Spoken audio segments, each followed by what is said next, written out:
unraveling. You with me? Yes, sir. Watch this. Paul Warburg, a Jewish banker, tied in with the Rothschilds, bankers, European. They have always wanted to get control of America's ability to print money.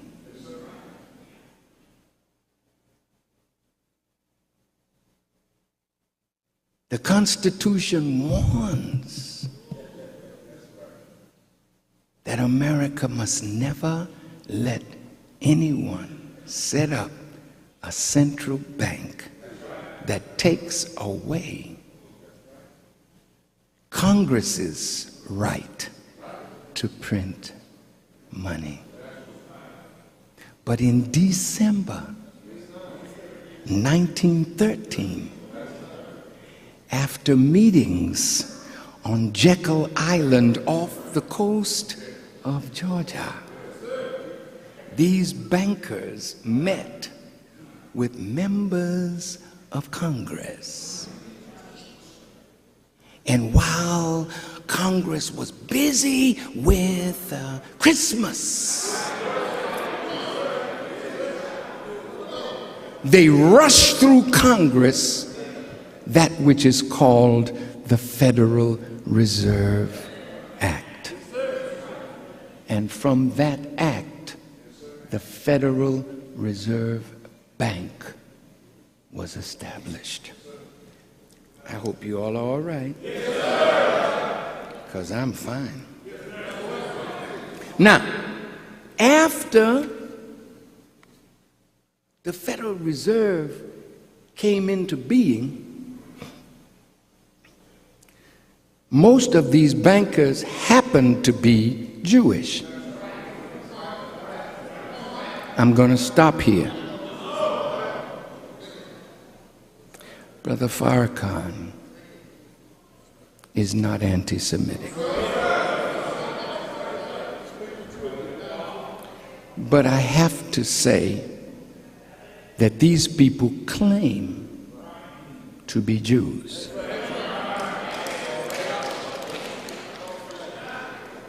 And now the Federal Reserve Bank, they really don't have nobody overseeing them.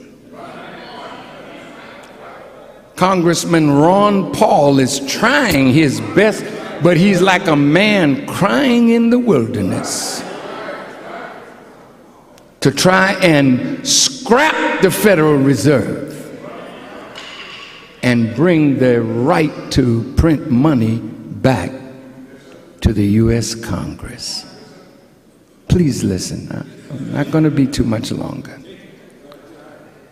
My dear brothers and sisters, in 1913, the ADL was formed, the Anti-Defamation League.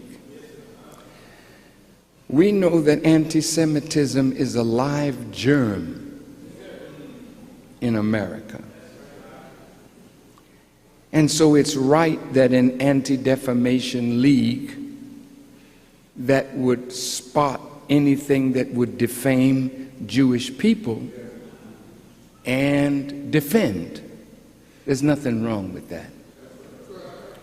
But if the purpose was to keep anybody from criticizing these bankers and what they started doing to the American people, then the power that they were amassing, and they started calling you anti-Semitic, and then using the power that they have to destroy you.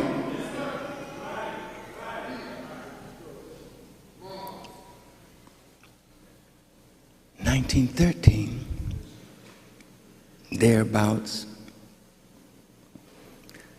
a tax code, the IRS is formed. Because if somebody else is going to print the money. They're going to loan it to governments at an interest rate. And the people who are the citizens are to be taxed to pay the debt. Does that make sense? Watch how this works. In 1913, the debt of the United States of America was a little over $1 billion. It's not even 100 years later. And the debt as of November the 24th, 12 trillion, 16 billion, 320 million, 934,466.71. Now, from 1 billion, less than 100 years later, 12 trillion. And if you add in Social Security, if you add in Medicare and Medicaid, the debt is over $60 trillion. America cannot pay that kind of debt. Are you listening?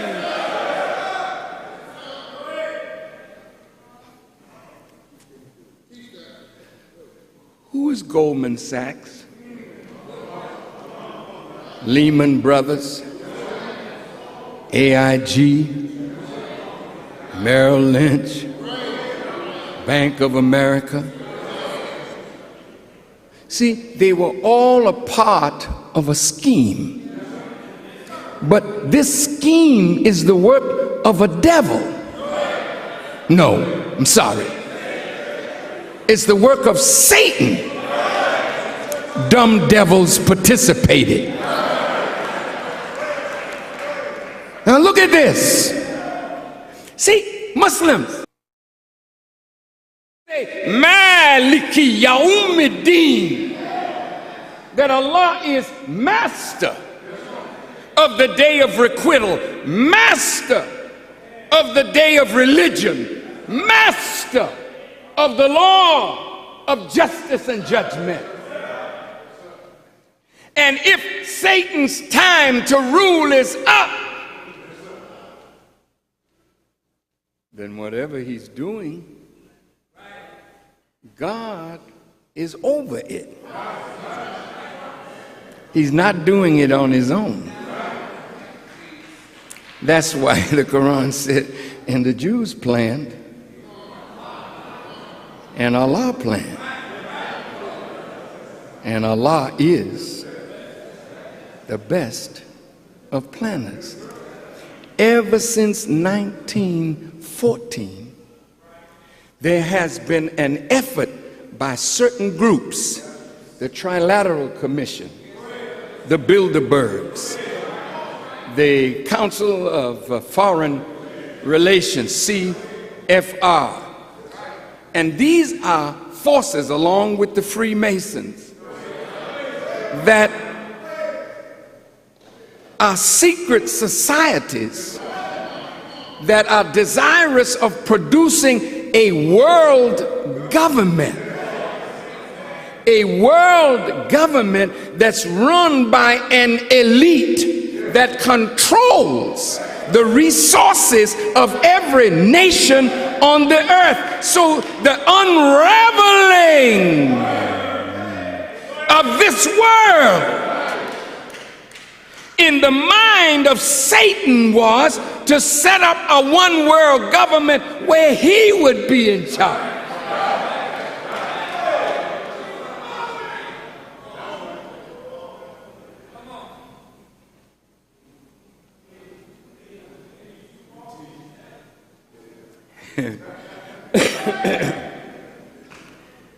Now, since 1913, look at this. Woodrow Wilson, who presided over both the United States and Princeton University, Woodrow Wilson said, no, the war, World War I, began in 1914. But Woodrow Wilson, who was our president, said that we were not going to get involved in such war. But he was over Princeton, and he used his prominence in setting the nation's educational goals and policies. Listen to what he said.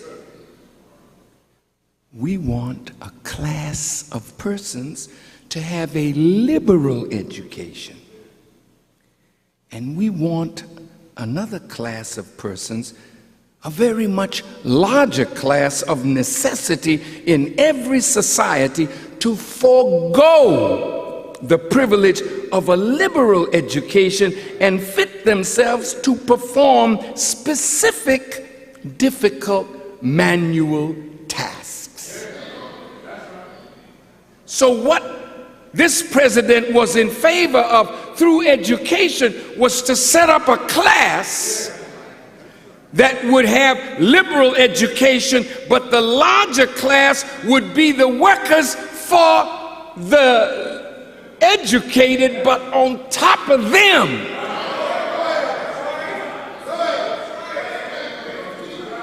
the satanic mind was operating. I hope I'm not boring you. Now, there's a book out called The Confessions of an Economic Hitman. Have you heard of that book? I'd like to read something that Mr. Perkins wrote about himself. Listen to him. He said, my job, wait a minute, he's on a job. Who's he working for? Who's his employer? Watch this. My job is to encourage world leaders to become part of a vast network that promotes United States commercial interests. In the end, those leaders become ensnared in a web of debt that ensures their loyalty. We can draw on them whenever we desire to satisfy our political, economic, or military needs. If an economic hitman is completely successful, the loans are so large that the debtor, the recipient country, is forced to default on its payments after a few years. And when this happens, then like the mafia, we demand our pound of flesh. This often includes one or more of the following: control over their United Nations votes,